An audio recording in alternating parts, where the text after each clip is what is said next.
Welcome back to Cocktails and Classics. This week we did Candyman, 1992 horror film. I'm Dylan, and joining me is Kama and Zach. Hi. For this week's cocktail, we did the Candyman, another little original that we did here. It's 2 ounces of bourbon, 3/4 of an ounce of strawberry syrup. So basically you can just mix strawberries and sugar, blend them up. And then Mike's Hot Honey syrup. So Mike's Hot Honey is just like something you can buy on the shelf. Just do a 3-to-1 ratio of that with some warm water to like loosen it up so it's not as thick. And then a half ounce of lemon juice. And you get yourself a little spicy, little bourbon-y strawberry thing going on. Yep. Much It like sounds good. Candyman, he's so spicy, that Tony Todd. Oh my god. It's a spicy boy. Yeah, so like, I don't know. It's September, getting towards the end of like harvest. So, Harvest? strawberries, still pretty good. Do you live on a fucking farm? No, but just like, Getting near the end of harvest? I'm just saying, like, if you're getting like nice fresh ingredients, that's what I'm saying. Okay. Strawberries are good now, is what you're saying? I mean, yeah, it's a little like towards the end of it. I don't have a clue, so. Summer is when everything fucking grows. Okay, Zach? Because it's warm out. Yes. Today I learned.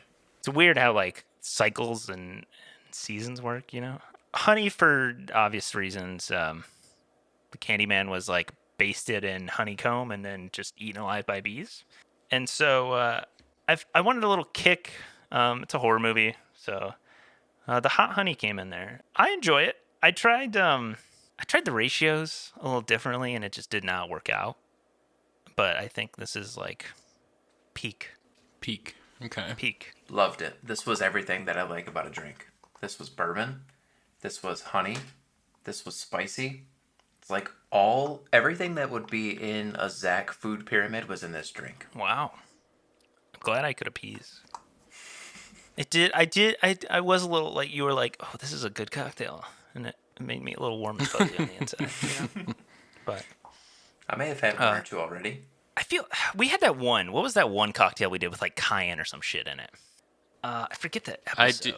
I do recall what you're talking about, but not the movie. Spice in a drink isn't something I like typically gravitate towards. Like I don't love Mexican hot chocolate. Yeah, I do that 0%. I don't usually like spicy stuff. This one sounds good, but I don't normally do hot beverages. But this is pretty good. Like I feel like it kind of evolves into like that heat feel in your mouth. Like it's not just like, oh, I'm drinking spice.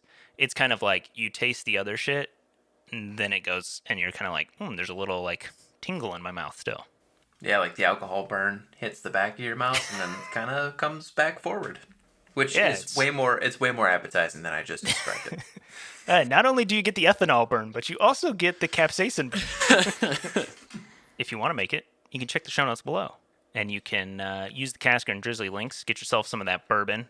You're going to have to go to the store and hand make some things. I'm sorry. But if you want nice things in life, sometimes you got to put in a little effort. Get it while harvest is good. If you guys want something more simple, let us know.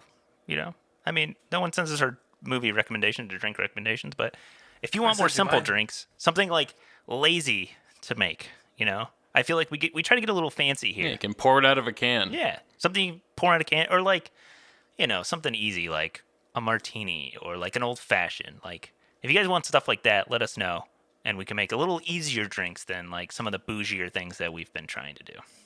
Something easy like fight milk.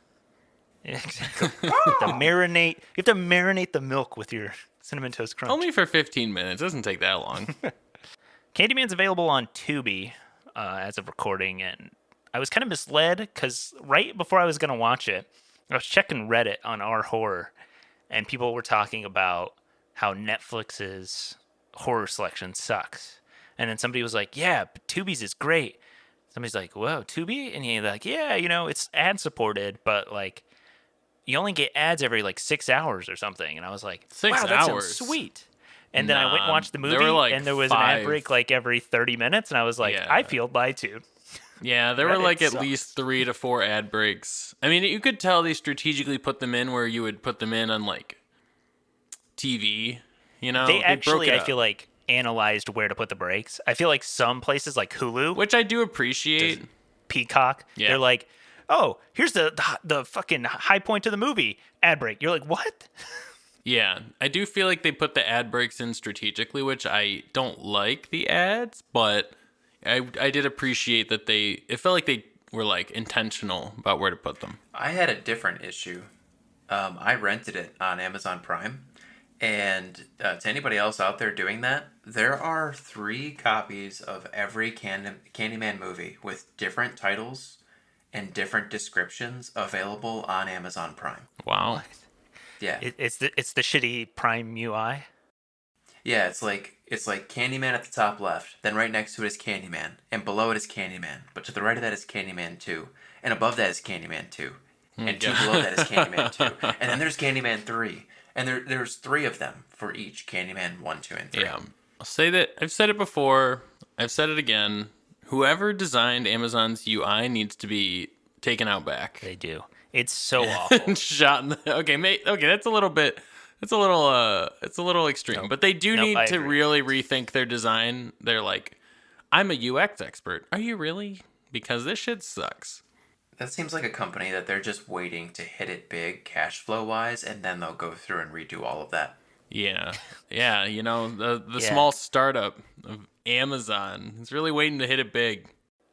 Yeah, TIL. I didn't know there was multiple Candyman. I was like going on Letterboxd or IMDb or something. It was like movies you may enjoy because you watched this, and it was like Candyman 2, Candyman 3. I was like, oh wait, what? There's multiple. I knew the like most recent one that just came out is like a direct sequel to this one, I guess. Okay, so they Oh, is it? did that. They pulled like a Halloween, scrapped the original sequels, and they're gonna redo sequels. I think so. Well, so spoiler, I guess. Like I kind of spoiled this for myself, I guess. The main character of the new one is the baby, Anthony. Oh, I didn't realize it was an actual sequel. I thought it was just more like a spiritual successor with That's the what I lore. thought too. Like a reboot sequel thing, but Yeah. no, yeah, it is like Okay. I was looking at the cast list and I was like, "Oh, well, that may spoil things for me. I don't know." I mean, kind of, I suppose. So Candyman is a 1992 horror thriller. Currently sits at a 6.7 out of 10 on IMDb. It's the story of the Candyman, a murderous soul with a hook for a hand, is accidentally summoned to reality by a skeptic grad student researching the monster's myth. It's based off of The Forbidden by Clive Barker. It's written and directed by Bernard Rose. It stars Virginia Madsen, Tony Todd, Xander Berkeley, Vanessa Williams, Ted Raimi. I had seen this movie. I don't think either of you had. No, sir. What did you guys think of Candyman on your first viewing? And it was good. It took me a while to get into it. I was like a half hour into the movie. I'm like, this seems kind of slow. You could tell almost immediately that it wasn't the biggest budget. It wasn't like a big CGI filled horror slasher type of deal. It was going to be more psychological. So I hung with it, but I think it was worth it. I definitely enjoyed it. I mean, I've seen better things, but I thought it was good. Yeah, it did. I also found that it took a little bit to get off the ground in the beginning. Like you said, about the first 30 minutes, there's a lot of laying the groundwork, I guess. Which sometimes horror, it depends. I'm not a huge horror movie fan, but one thing that I find interesting about them is the amount of time it takes them to get into the horror section of the movie. You know, like it's like, how long do we have to set up the story for the horror stuff later to make sense? You know, which some movies get into like right away, especially if it's like sequels. Like if you watch a new Conjuring movie, like it's like instant, you know, or like this one, it takes a while to get into that part of it. I think it definitely depends too, like when the movie was made and all that sort of stuff. Because like right now, the big thing is like a like cold open kind of scare, almost. Like I don't know if you've seen like It Follows or even like Get Out. Has like Get Out. right as it like It does that intros. There's like somebody getting got by whatever it is, you know. Yeah. And then it's like, oh, and then here's our main character, and like sets you Yeah, up. that's true. This one like I said, doesn't it does that as necessarily well. do that. I think, or is it one or I know 2 does it, but I can't remember if 1 does as well. Probably because I haven't seen the first 30 minutes of It One. It won. I mean, obviously does because it's the like Georgie. Oh, that's right. Yep, It's that's right. the little So, brother. so it does. Yeah. So both It Part 1 and 2 do have that same mechanic. Yeah. Yeah, and this one like I wouldn't say it necessarily does that, but it kind of like when they're describing like the story, where it's like, oh, it was Claire and Billy, and they were like, she was dating Mikey, but Billy was a bad boy, and so she took him up to the bathroom, and she's in her bra, and he's creepily behind her, feeling her up as she says "Candyman" into the mirror 5 times. Okay. To be clear, if she's into it, it's not creepy, right? Like, she definitely was into that. Oh no, she was, but I'm just saying, like It was I don't know, super weird for her to she was sexually into be it. saying Candyman, though. That was the weird part, was that she You was never had like, somebody do that to you? she was like, oh, Candyman, what? Dude, this is a dude that's supposed to come out and murder you. It's like people But- who put floor-length mirrors in their bedroom, like On the ceiling? or the ceiling, or two-way mirrors. You know, those people. That's What? the type of people who like Why that is that shit. the same? You know, because you just, I don't know. Do you not look in a mirror when you're doing it? What? Dylan's like, that's the only way I can finish. If I got a mirror I of can- myself there. If I can if I can look into my own eyes, that's the only way. Here, put on this mask. It actually's got little tiny mirrors on it. Fuck. Oh my god. They'll never know. One of these days when VR really takes off, everybody's going to have like a GoPro on a selfie stick strapped to the back of their head. So you're going to be able to watch everything you do in third person mode, like you're playing Skyrim or something. Okay. I was Dylan's like, gonna lose his mind. why is the GoPro on the back of your head pointing towards the other direction? They kind of the new VR cameras have a lot of like you can see like in front of you at least like in VR, but yeah, not behind you. But yeah, you'd have to have something like above you that you can. I mean, you see have the yourself. There's the 360 ones, like the. Some people do. Well, yeah, but you can't see yourself in that respect. Like you can see everything around you, but you couldn't see your head. Technically. Well, you don't strap it to your head. Like if you just literally put it here, like it would see everything around it. Like you don't. But not the back of your head. You want a 360 POV? Is that what you're Yeah, wanting? that's what we're talking about here. Why?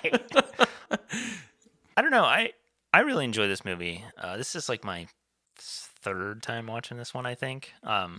Freddie, not too long ago, was like, "Hey, should check out Candyman again because it's pretty good." And I watched it like a couple of years ago, a year ago, something like that. And I enjoy it. I like how it kind of is setting itself up as like this like kind of thoughtful in a sense. Like it's like, oh, like we're in college and we're doing this thesis on like urban legends and folklore, which is like a big idea of what horror actually is all of these urban legends and like American folklore and even foreign folklore like vampires and The El Chupacabra. all that sort of stuff. It just stems from like telling stories around a campfire and like what's in the darkness on the other side. And I think this one kind of is like, well, here's this idea of a folklore or like this urban legend, and like what makes that scary? And then you have somebody who's like, no, it's not real. No, I don't believe that. And then they're like, oh yeah, it's Candyman, Candyman, Candyman. And then it's like, oh fuck. Yeah, a big theme in this movie is the power of the collective belief in folklore and like not rumors, but is that thing is what makes people afraid of these things is the collective belief, right? Like if you just believe this, right? Like if you randomly were like, yeah, this is dude, you walk up to a mirror and you say it 5 times and he comes out and kills you, I'd be like, that's bizarre.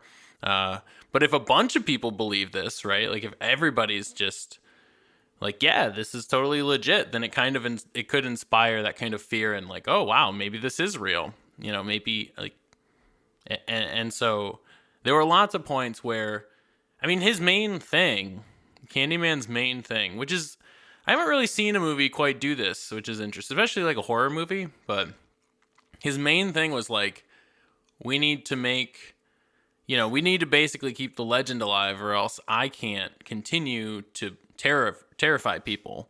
So I'm going to use you as a tool to keep myself, powerful, alive, those things, Yeah, like the legend of Candyman is only as strong as like as people are remembering it, or Right. like It's just as like it Santa. keeps.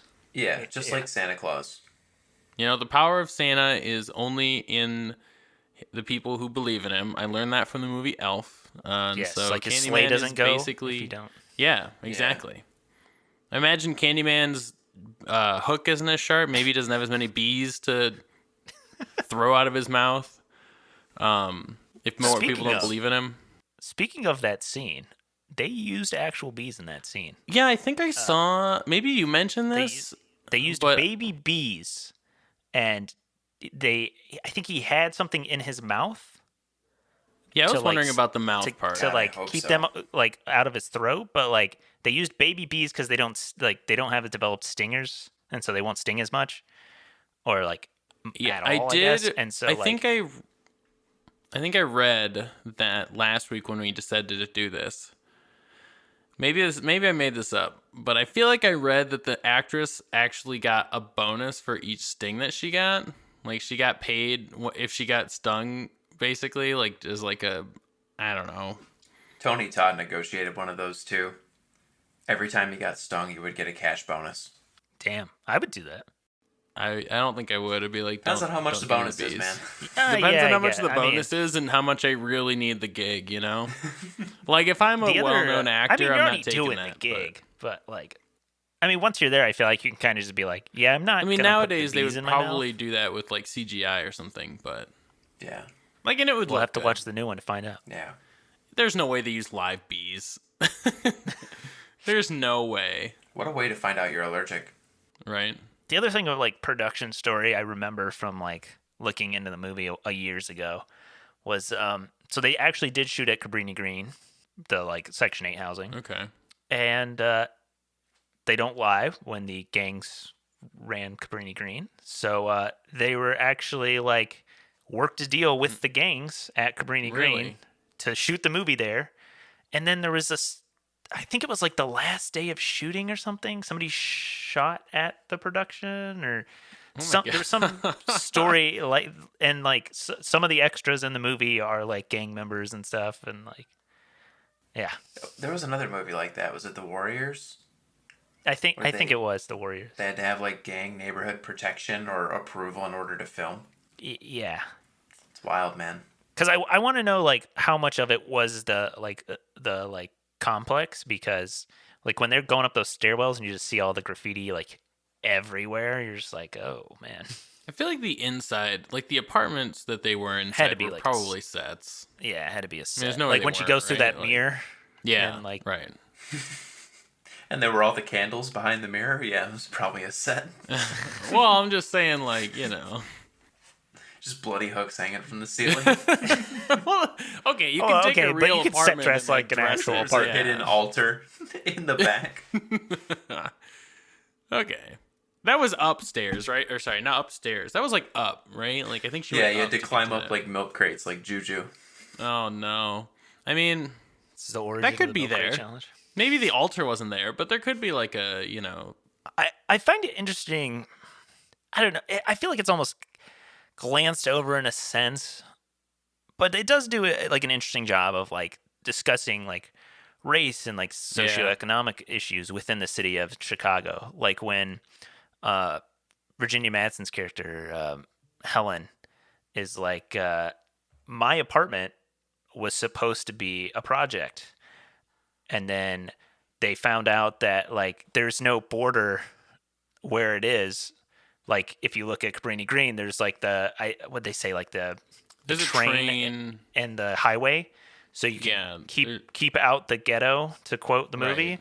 Yeah. And then Red like line. they couldn't Gotta do love that it. with this apartment, so they just covered up the cinder block and put in plaster and made it a high-rise apartment complex. And you're just like, oh my god. Yeah, I thought it was really interesting as well how they touched on those. I don't think, they didn't really go too far into it, which maybe they didn't need to. But yeah, how there was the apartment being converted into a, a luxury place just because of the location. There was also I was gonna say Anne Marie. Oh when yeah, there they're- was also her talking about how white people only come to like cause trouble. They don't like shake her hand or anything like that. I mean, of course, they also talked about Candyman and how he was the victim of, racist murder. Like, and so that theme is present in a lot of the. I mean, it's even present in like the folklore. Like these people who are the believers of Candyman reside in the place where he was slain, and a lot of the time they blame the problems that they have on this mythical figure, and a lot of it's just like problems that nobody really comes to their aid. Yeah. Things just happen, and then so they just attribute it to this mythical guy, who in the movie lore turns out to be real, but When I saw that, I mean, it hits you very early on, the social injustice theme to the movie. When I saw that, it actually got me pretty excited to see the new one, because Jordan Peele usually handles that really creatively and really well. So, I mean, I'll probably go see the new one this weekend, but I'm pretty excited to see how he handles that. I've heard it was pretty good. I know Nia DaCosta, the director, I think was like the first like African American female to, I think, lead the box office. I saw that. I think I saw that as well, and I was really surprised. Not like, I guess really surprised is an overstatement, but I was surprised that it. First black female to direct a #1 film. Yeah, that's somehow shocking and not shocking at the same time. But yeah, I mean, I'd be interested in seeing this Candyman movie. I don't know if I'll see it in theater because, like I said, I'm not a big horror person, but I might see it when it comes to, whatever streaming service picks it up after it's done its theater run. I think the highlight of this movie for me is the cinematography is really good. I think the performances are really good between like Tony Todd as the Candyman. Like I think he knocks that out of the park. Yeah.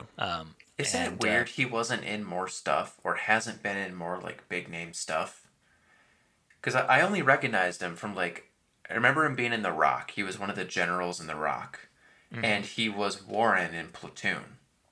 But like outside of that, I can't think of another movie that Tony Todd was in, and it seems like he should be. I mean, he was in Final Destination.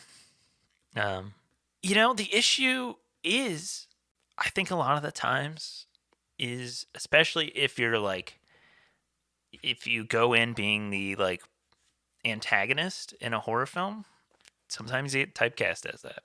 It's like, no matter how good like you do in whatever horror film, even if it's not just like a shitty slasher movie, like sometimes you get stuck as the scream queen, you get stuck as like the monster, and that's just kind of how Hollywood works, and it sucks because there's like fantastic actors and actresses in horror movies all the time. But if it makes you feel any better, he has actually been in a lot of things. He's just never been. He hasn't been a ton of feature. He hasn't been like the feature character in a lot of stuff. So like, if you look at his like starring, if you look at his IMDb or this list I'm looking at Rotten Tomatoes, like he's been in a lot, like since. Yeah, it looks pretty consistent. Yeah, like he's been in a fair amount of stuff. It's just not a ton of like feature work. Yeah, like I'm looking at Letterboxd. He's done a shit ton of like horror stuff. Mm-hmm. Lots of. He was like, in Final low budget. Destination 5. He's in all the Final Destinations. Is he?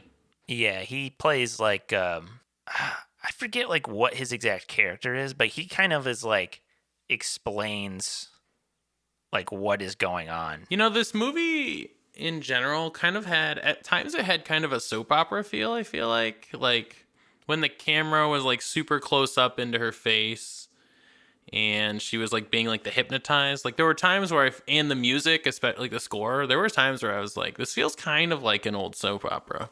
A little bit.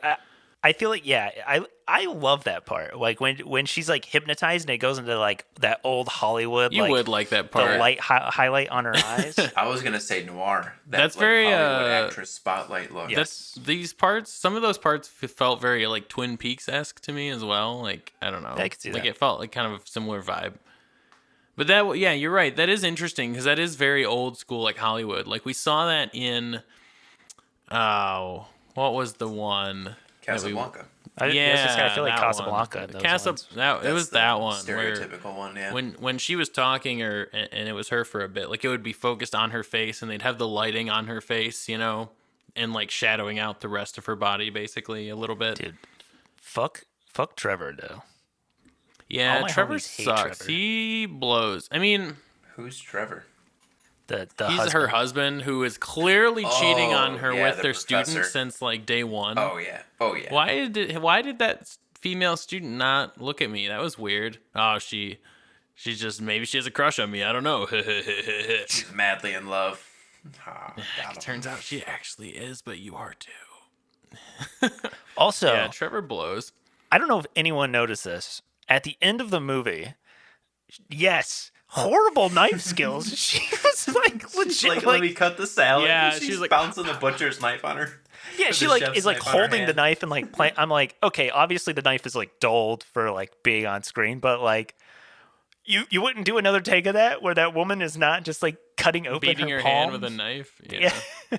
It's got to be. Or a like, shitty I don't knife. even get the, like, what's the point in her having the knife out in general? Like, she brings it to the bathroom and she's like freaking out. Yeah. You know? So, all I could pull out of that was like every time Candyman kills somebody, it's always a setup for the police always arrive just in time, and somebody's holding a knife or somebody's holding a something, and it's like, oh, that's the guy, get him. Yeah, but that, in this case, it doesn't appear to be true, at least, because her knife doesn't have any blood on it. Well, it has a little from herself, I guess, maybe, but not enough to like warrant that. Well, she did like in the scene, she did cut herself. Yeah, With her but own not knife. not But- when you expected her to. But not when she was like, pop, pop, pop, pop, pop. Also, like Yeah. her shirt in that scene just like kind of made Oh me my God. cringe. I was just like, why? What was wrong Really? with it? Yeah, the choices made in some of those scenes. They were selling a horror movie in the 90s. That's what you get. Yeah, especially when they were like the scene after she had all the blood on her, they like made her take off all her clothes, including her bra and underwear, and it was Oh, lift your right boob. Yeah, now lift your like, left boob. did we really like? Do we Needed to really get need just enough nipple? that? Do we The really bathtub need scene, yeah. right Not needed. those things? Didn't add to the movie. Right, it added some sex appeal to the movie, which makes sense if you're. That's how you sell horror, man. You ever seen Jennifer's Body? No, I have not. I don't plan I've on heard it. it's decent, but What? Love that movie. Cult classic. Yeah. Modern day cult classic. Oh no. Speaking of Jennifer's Body, the director of that movie signed on with Blumhouse to redo Bram Stoker's Dracula. That's Interesting. dropping next year. Pretty hype about that. so Interesting. we're gonna get Nosferatu and Dracula. Hell yeah, Toe Thumbs is coming back Why? to reprise her role as Jennifer. Wait, what? Really? No, I don't know. Oh, I think the end of this movie, I kind of forgot like the end how was it ended. wild. And I was like when he's like, oh yeah, like let's go be legends together or whatever, and then she like she hears the baby in the pile, and I was like, oh fuck, I remember how this ends now. And then like Yeah, that was wild. and then I was like, oh, that's like I forgot she gets burned alive in here, and then she like goes in, and then she like gets her way out. I was like, oh wait, no, she doesn't burn alive. Oh man. Ah. But yeah, then she dies. I was surprised after all, like, it does feel like she wouldn't have died from the injuries sustained that we saw on screen. I don't know. No, Like she today's has the modern thing fall medicine. on her, and then it's like She's kind trapped of under that for a burned. while. I Yeah, mean, and then kind of burned. guess, but I don't know. But we see them put her out, and then she's Smoke like, inhalation. I don't know. but she's also like conscious for a bit, and is like able to like she's like she does seem lucid enough to like know what's happening, and then she's just like dead. There Yeah. were two parts of this movie where I thought the visual effects were just straight garbage. One was in that funeral pyre scene when Candyman dies, and like the bees shoot out of it. Yeah, and catch on That fire. was or pretty something. rough. That Yeah, looked one like was the movie took questionable. 30 years of a step back. And then the final part when Helen returns as like the new Candyman in Trevor's bathroom, and it's like the lightning is striking. That had to have been one of the worst like bald caps Yeah. I've seen in a movie ever. Yeah, I wasn't a fan of that either. I feel like because it was a bald cap / like burn, Yeah. like She like looked makeup. like a cone head. Which is weird because it looks good when it's like dark out and like she came out of the fire and it was like burnt. Well, like, burnt. it's two It looked different way types better of then. effects, though. It's two different types of effects because the effect that it's at the end of the movie, they briefly show when they show her in the coffin, which doesn't look good there either. But like the effect that's there before though is like where she's singed and has like black and red on her head, from being burned alive. And then the one that so the thing that they're trying to show is like healed burn wounds. Which is a little different, and I think they did do a worse job at than the live burn wounds that they showed right after being put out. We're gonna hit up some ads. We're gonna go back and we're gonna do some trivia. You know we love saving the turts. You know Cam hates fucking paper straws. Paper straw song. I will say that paper straw technology has improved since I last shat on paper straws. I have used a couple since I've been able to go out more recently due to being vaccinated, and That's what they were doing the whole time while we were inside. They were just inventing better paper straws. I have seen also not paper straws, but it seems like they're compostable plastic straws or something. Like You're talking about the like, ones they that feel are made out of different. like agave or whatever. I have no idea what the composition of these straws are. I'm just, but they are different. I'm not than a the straw normal ones you expert. see. But you're the expert, Dylan. But I do know a good glass straw when I see one, Yes. I will say for being at home and where maybe you like straws in your fruity margaritas or you like straws to mix with your, old fashions or whatever, having these straws around the home is really nice. No, not constantly like throwing things away, or you don't have to keep buying straws all the time. Like you just buy a couple and then you're good. And if you want cocktail picks or muddlers, they have that too. There's many colors. He's getting into like designs. So like the pride flag, he puts it on like the side of the straw. He's got hearts. He's got critters. It's like you get a piece of art along with a straw. Little multi-use. Oh yeah, he has critter straws, which see a dolphin, a salamander. That salamander looks intricate. That is impressive. Grab some glass straws from Surfside Sips. Use promo code cocktails and classics spelled out for 20% off. We get a little kickback from that, and you get to save some money on some glass straws, and they should last you a long time. Dishwasher safe. They're pretty sturdy. Just don't drop them on the floor like me, like a big idiot. You have to buy more. A little bit of a tradition around here. Zach takes over, puts us through a trivia quiz. Zach, what do you got for us on Candyman?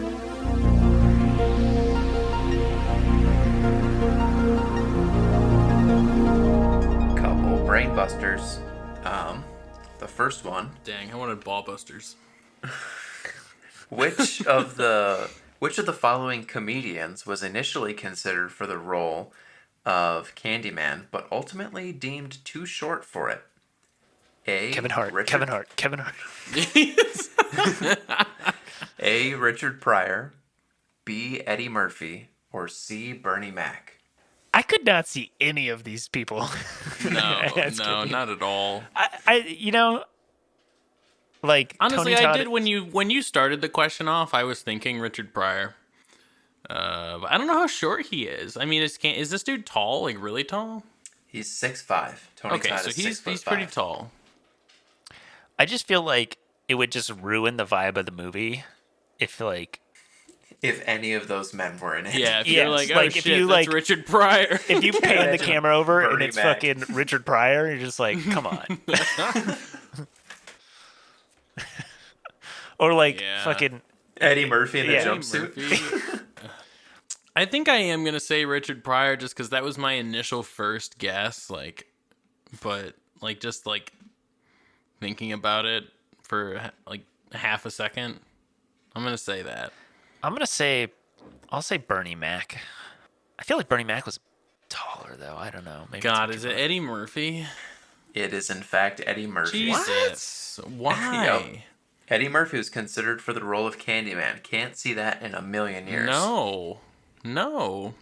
He doesn't have the build for it. He doesn't have literally no part about Eddie Murphy would be good for that. I'm glad they rolled with Tony Todd. So that's a big 0 for the boys, which means it's a big 1 for Zach C. Boo Bear. Are you not in the boys group? Question number 2. How long did it take to remove all of the bees from Tony Todd and Virginia Madsen using a specially made tiny bee vacuum? Bee vacuum. A bee vacuum?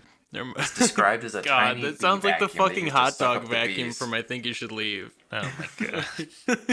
Is it A, 5 minutes, B, 15 minutes, or C, 45 minutes? There's a lot of bees. This 45. is just the removal of the bees. Yeah, I feel like 45. it's gotta be. Gotta like be 45 long, right? Minutes.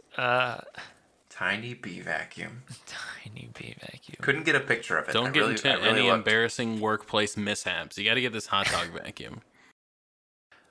You sure about just that? to be different and we can't let hope Zach for and hope us. for their sake that the tiny bee vacuum is actually somewhat efficient. I'll say 15 minutes. We got a 15 and a 45. Yeah. 45 is correct. Okay. It took That's a long-ass forever time. to get the That bees sounds off of them. awful. What's the point of the tiny bee vacuum? I feel like you could just you gotta smoke treat the the place bees while and you pick them can. off faster. I don't know. I don't know about that. That's a good idea. Hot box the set. Oh, sorry. So it was actually, I do want to make a minor correction. Tony Todd was the one who had negotiated a bonus for $1,000 for every bee sting he suffered during the filming, and it was 23 times. Damn. Okay. It's really good that we brought this up because 2 of the trivia questions I had were how many times do you think Tony Todd was stung and how much was Tony Todd's bonus for each time he was stung by a bee. I'm glad that I destroyed 2 of your trivia questions in one swoop. Dylan, so there were only 5. Dylan got one of them with how long until Candyman appears in the movie. That was kind of weak though. Yeah. 33, 44, Oh, 55. so do you have to come up with a new question? No, we're on number 5. We got this. Oh, all right, And cool, good. So Cam is in the lead. He's got a 1-0 lead. Heading into question number 3. Sweets to the sweet is a phrase found at all of the crime scenes, usually written on the walls. And it originates from which Shakespeare play? A, Hamlet, B, Romeo and Juliet, or C, Macbeth? I'm gonna say Hamlet. Well, I'm gonna say Macbeth. Only because I've read Romeo and because Juliet they love and sweet Macbeth. ham. And ham. And I mean, I don't remember. I mean, I was in high school, so I may not have read it too closely, but I don't remember that phrase in there. But it may have been I have zero Shakespeare knowledge, so may I have was been a just little gonna go place the where I other just one that forgot. wasn't Romeo and Juliet. All right, I'm going Hamlet. If Macbeth. it makes you guys feel better, I've read all of these cover to cover and did not know this at all. It is Hamlet. Nice. Okay. Well, I feel good. My English teacher in high school can feel good that I remembered it wasn't the ones that I read. Miss Smith. Do you want would to be shout proud them of you. out? No. I'm the only one who has seen this, so I'll bring in a little nostalgia rating, and then I'll give you an updated one. But the other guys are going to give you some fresh, new ratings. So, guys, what'd you think on Candyman? I don't like horror movies usually, unless it's a good one, you know?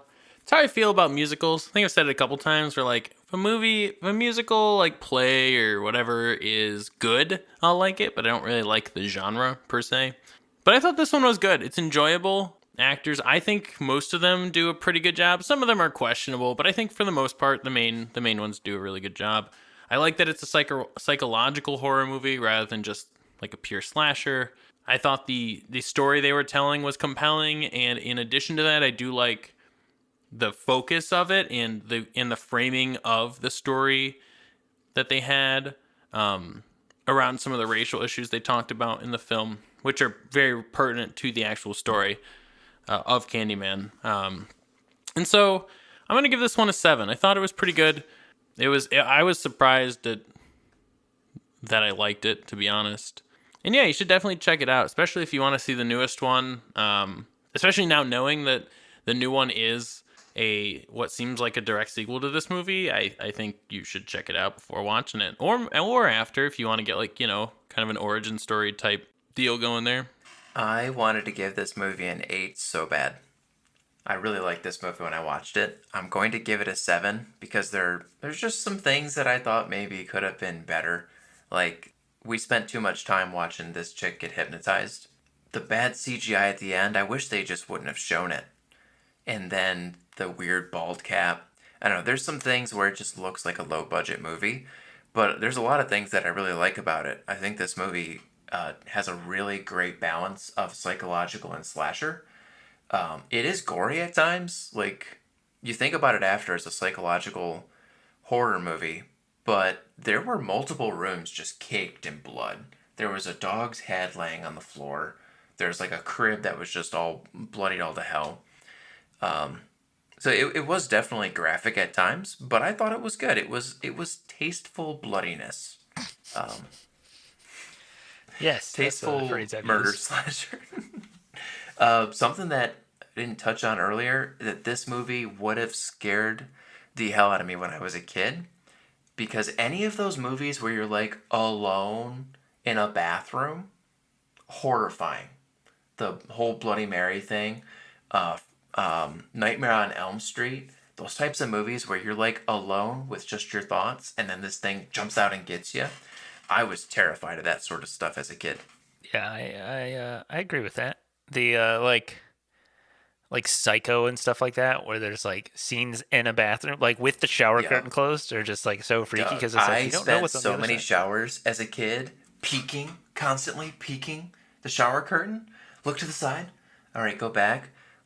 Oh man, shampoo time was the Shampoo with most your eyes stressful. because you have to have them closed. Yeah, I had to hype myself up for it. I'm like, I have to get ready because I'm not going to be able to see for a certain amount of time, and I have to make sure that like I'm good.